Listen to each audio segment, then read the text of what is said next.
नमस्कार भक्तजनों, मेरे चैनल प्लेस ऑफ नॉलेज में आपका स्वागत है। क्या आप जानते हैं कि शनिवार को सोने से पहले एक विशेष मंत्र सुनने से आपके शत्रु का मानसिक संतुलन बिगड़ सकता है। यह मंत्र है शनिदेव शत्रु विनाशक मंत्र। इस मंत्र का जाप करने से न केवल आपके शत्रुओं की शक्ति कम होती है, बल्कि यह आपके जीवन में शांति और समृद्धि भी लाता है। जब आप शनिवार की रात इस मंत्र को सुनते हैं तो यह आपके मन में सकारात्मक ऊर्जा भर देता है और आपके शत्रुओं पर नकारात्मक प्रभाव डालता है। इस मंत्र का प्रभाव इतना शक्तिशाली है कि यह शत्रु की मानसिक स्थिति को कमजोर कर देता है। तो इस शनिवार रात को सोने से पहले इसे अवश्य सुनें। आपके जीवन में आने वाली बाधाएं दूर होंगी और आप मानसिक शांति का अनुभव करेंगे। अगर आपको यह जानकारी पसंद आई हो तो कृपया वीडियो को लाइक करें और हमारे चैनल को सब्सक्राइब करें। धन्यवाद। आइए इस मंत्र का जाप करते हैं। ॐ भगभवाय विद्महे मृत्युरूपाय धीमहि तन्नो शनि प्रचोदयात्। ॐ भगभवाय विद्महे मृत्युरूपाय धीमहि तन्नो शनि प्रचोदयात्। ॐ भगभवाय विद्महे मृत्युरूपाय धीमहि तन्नो शनि प्रचोदयात्। ॐ भगभवाय विद्महे मृत्युरूपाय धीमहि तन्नो शनि प्रचोदयात्। ॐ भगभवाय विद्महे मृत्युरूपाय धीमहि तन्नो शनि प्रचोदयात्। ॐ भगभवाय विद्महे मृत्युरूपाय धीमहि तन्नो शनि प्रचोदयात्। ॐ भगभवाय विद्महे मृत्युरूपाय धीमहि तन्नो शनि प्रचोदयात्। ॐ भगभवाय विद्महे मृत्युरूपाय धीमहि तन्नो शनि प्रचोदयात्। ॐ भगभवाय विद्महे मृत्युरूपाय धीमहि तन्नो शनि प्रचोदयात्। ॐ भगभवाय विद्महे मृत्युरूपाय धीमहि तन्नो शनि प्रचोदयात्। ॐ भगभवाय विद्महे मृत्युरूपाय धीमहि तन्नो शनि प्रचोदयात्। ॐ भगभवाय विद्महे मृत्युरूपाय धीमहि तन्नो शनि प्रचोदयात्। ॐ भगभवाय विद्महे मृत्युरूपाय धीमहि तन्नो शनि प्रचोदयात्। ॐ भगभवाय विद्महे मृत्युरूपाय धीमहि तन्नो शनि प्रचोदयात्। ॐ भगभवाय विद्महे मृत्युरूपाय धीमहि तन्नो शनि प्रचोदयात्। ॐ भगभवाय विद्महे मृत्युरूपाय धीमहि तन्नो शनि प्रचोदयात्। ॐ भगभवाय विद्महे मृत्युरूपाय धीमहि तन्नो शनि प्रचोदयात्। ॐ भगभवाय विद्महे मृत्युरूपाय धीमहि तन्नो शनि प्रचोदयात्। ॐ भगभवाय विद्महे मृत्युरूपाय धीमहि तन्नो शनि प्रचोदयात्। ॐ भगभवाय विद्महे मृत्युरूपाय धीमहि तन्नो शनि प्रचोदयात्। ॐ भगभवाय विद्महे मृत्युरूपाय धीमहि तन्नो शनि प्रचोदयात्। ॐ भगभवाय विद्महे मृत्युरूपाय धीमहि तन्नो शनि प्रचोदयात्। ॐ भगभवाय विद्महे मृत्युरूपाय धीमहि तन्नो शनि प्रचोदयात्। ॐ भगभवाय विद्महे मृत्युरूपाय धीमहि तन्नो शनि प्रचोदयात्। ॐ भगभवाय विद्महे मृत्युरूपाय धीमहि तन्नो शनि प्रचोदयात्। ॐ भगभवाय विद्महे मृत्युरूपाय धीमहि तन्नो शनि प्रचोदयात्। ॐ भगभवाय विद्महे मृत्युरूपाय धीमहि तन्नो शनि प्रचोदयात्। ॐ भगभवाय विद्महे मृत्युरूपाय धीमहि तन्नो शनि प्रचोदयात्। ॐ भगभवाय विद्महे मृत्युरूपाय धीमहि तन्नो शनि प्रचोदयात्।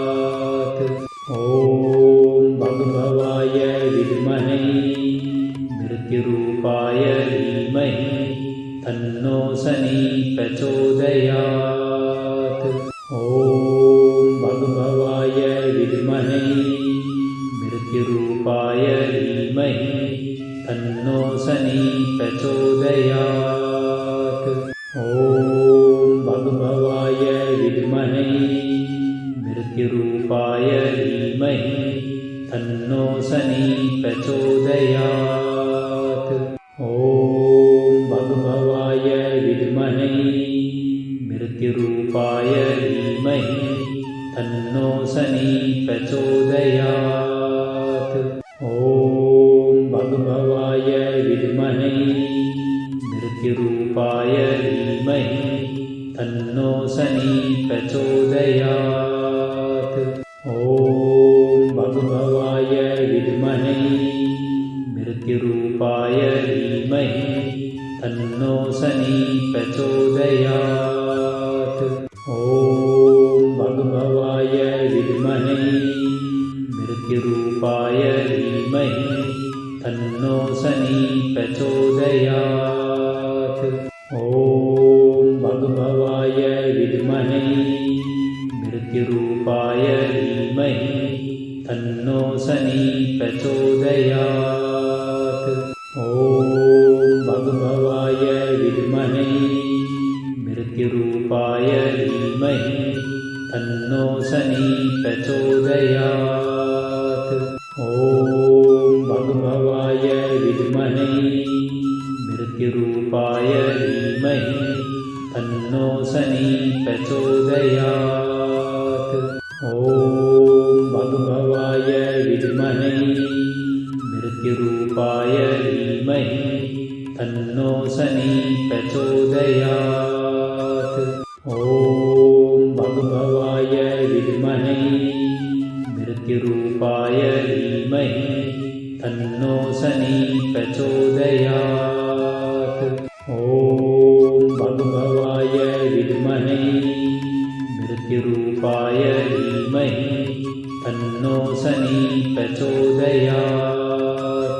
ॐ भगभवाय विद्महे मृत्युरूपाय धीमहि तन्नो शनि प्रचोदयात्। ॐ भगभवाय विद्महे मृत्युरूपाय धीमहि तन्नो शनि प्रचोदयात्। ॐ भगभवाय विद्महे मृत्युरूपाय धीमहि तन्नो शनि प्रचोदयात्। ॐ भगभवाय विद्महे मृत्युरूपाय धीमहि तन्नो शनि प्रचोदयात्।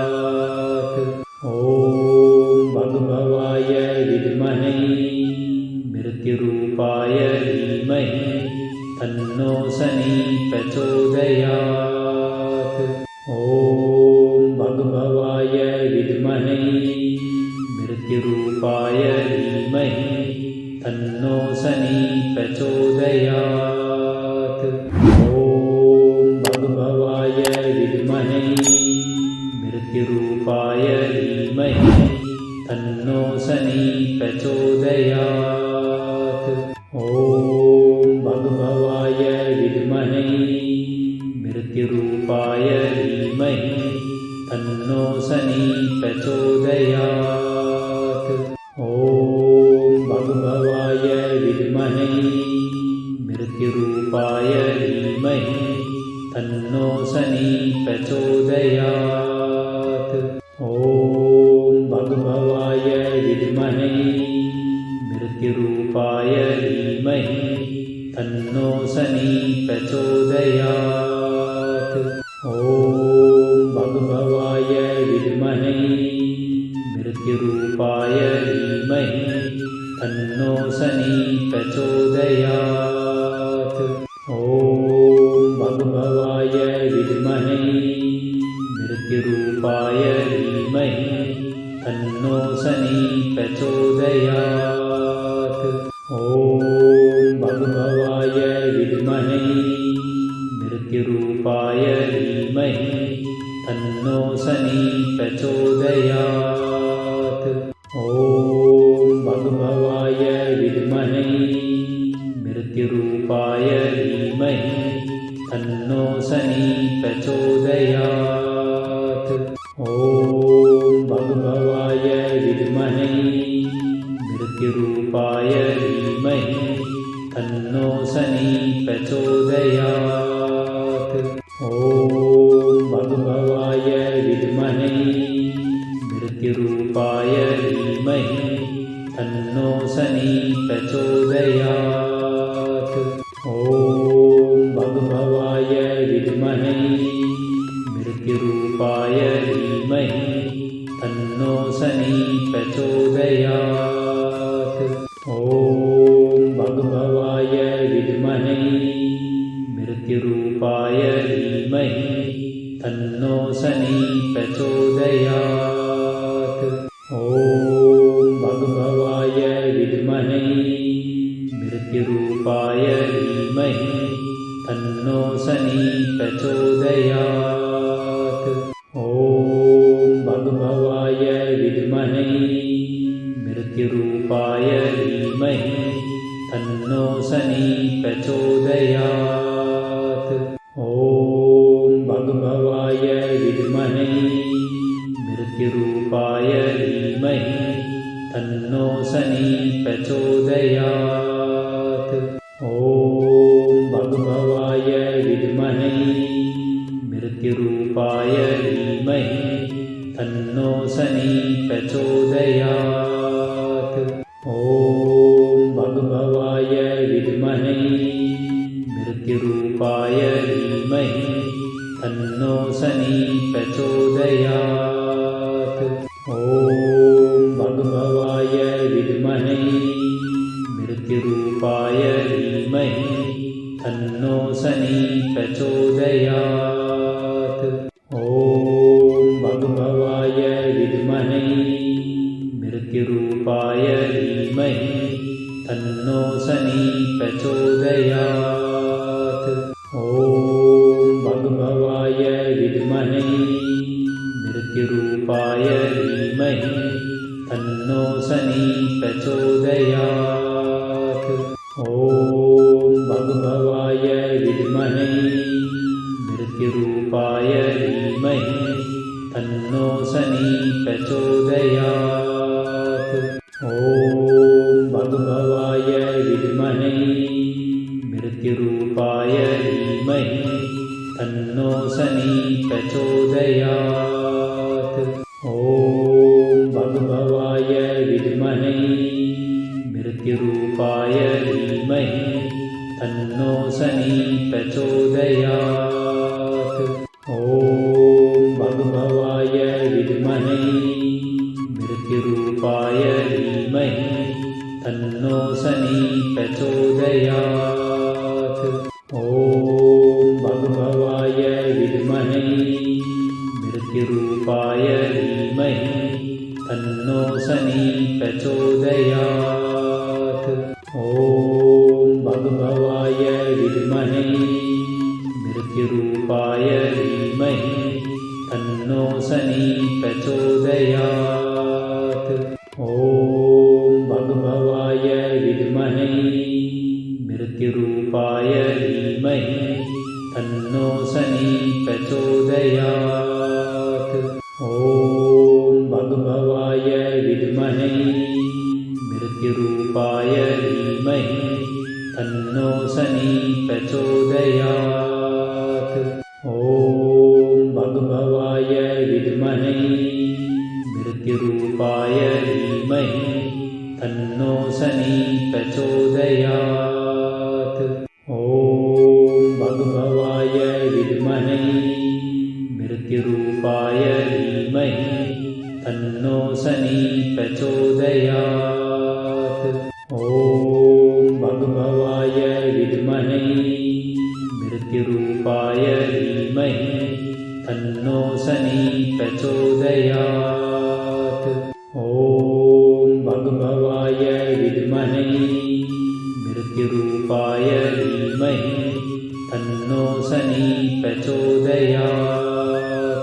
ॐ भगभवाय विद्महे मृत्युरूपाय धीमहि तन्नो शनि प्रचोदयात्।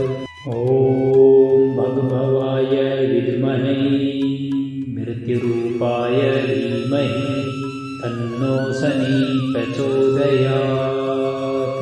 ॐ भगभवाय विद्महे मृत्युरूपाय धीमहि तन्नो शनि प्रचोदयात्। ॐ भगभवाय विद्महे मृत्युरूपाय धीमहि तन्नो शनि प्रचोदयात्। ॐ भगभवाय विद्महे मृत्युरूपाय धीमहि तन्नो शनि प्रचोदयात्। ॐ भगभवाय विद्महे मृत्युरूपाय धीमहि तन्नो शनि प्रचोदयात्। ॐ भगभवाय विद्महे मृत्युरूपाय धीमहि तन्नो शनि प्रचोदयात्। ॐ भगभवाय विद्महे मृत्युरूपाय धीमहि तन्नो शनि प्रचोदयात्। ॐ भगभवाय विद्महे मृत्युरूपाय धीमहि तन्नो शनि प्रचोदयात्। ॐ भगभवाय विद्महे मृत्युरूपाय धीमहि तन्नो शनि प्रचोदयात्। ॐ भगभवाय विद्महे मृत्युरूपाय धीमहि तन्नो शनि प्रचोदयात्। ॐ भगभवाय विद्महे मृत्युरूपाय धीमहि तन्नो शनि प्रचोदयात्। ॐ भगभवाय विद्महे मृत्युरूपाय धीमहि तन्नो शनि प्रचोदयात्। ॐ भगभवाय विद्महे मृत्युरूपाय धीमहि तन्नो शनि प्रचोदयात्। ॐ भगभवाय विद्महे मृत्युरूपाय धीमहि तन्नो शनि प्रचोदयात्। ॐ भगभवाय विद्महे मृत्युरूपाय धीमहि तन्नो शनि प्रचोदयात्। ॐ भगभवाय विद्महे मृत्युरूपाय धीमहि तन्नो शनि प्रचोदयात्। ॐ भगभवाय विद्महे मृत्युरूपाय धीमहि तन्नो शनि प्रचोदयात्। ॐ भगभवाय विद्महे मृत्युरूपाय धीमहि तन्नो शनि प्रचोदयात्। ॐ मृत्युरूपाय धीमहि तन्नो शनि प्रचोदयात्। ॐ भगभवाय विद्महे मृत्युरूपाय धीमहि तन्नो शनि प्रचोदयात्। ॐ भगभवाय विद्महे मृत्युरूपाय धीमहि तन्नो शनि प्रचोदयात्। ॐ भगभवाय विद्महे मृत्युरूपाय धीमहि तन्नो शनि प्रचोदयात्।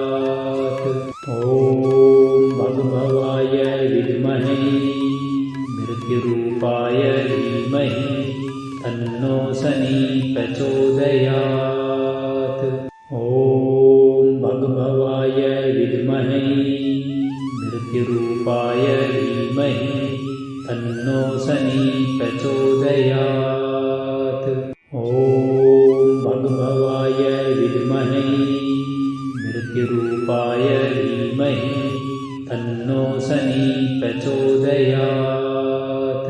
ॐ भगभवाय विद्महे मृत्युरूपाय धीमहि तन्नो शनि प्रचोदयात्। ॐ भगभवाय विद्महे मृत्युरूपाय धीमहि तन्नो शनि प्रचोदयात्। ॐ भगभवाय विद्महे मृत्युरूपाय धीमहि तन्नो शनि प्रचोदयात्।